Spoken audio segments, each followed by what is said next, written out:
talk about the backstory to one of our books. And that book simply goes by The Mighty Blue Tornado.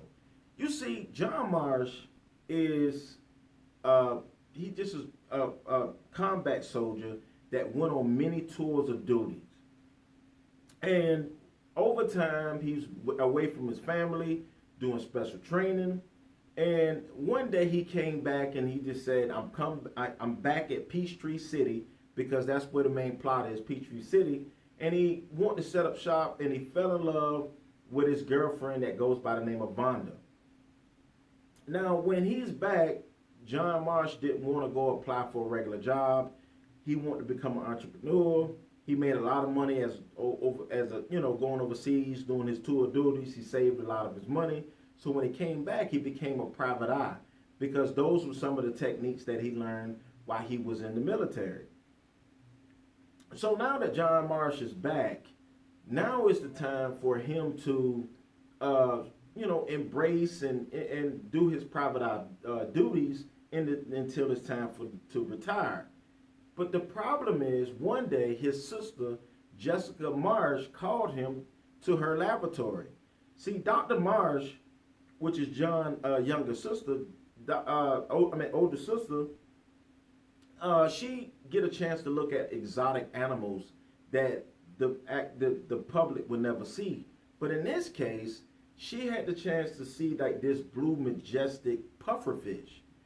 And on the very day that Jessica called John to his laboratory, a tornado hit the laboratory.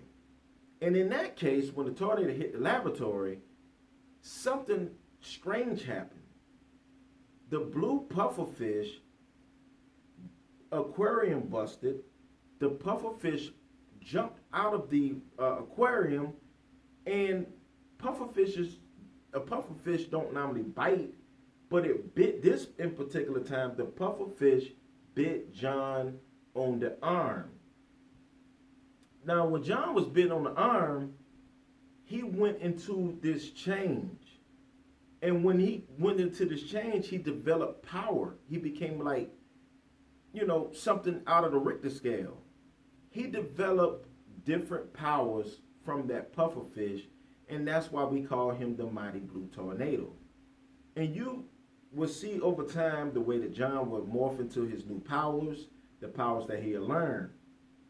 Now, there's an organization that goes by, and all they do is they watch over different changes of power, because you don't want the balance of life to tilt. So this organization, which is ran by Joe Flame, came and sorted out John over time. This organization wanted to put John into a new situation because the leader of the organization, of this particular organization that they oversee, left.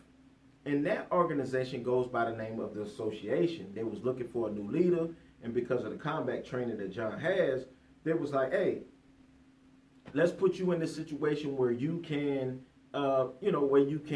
lead this group of people in the association.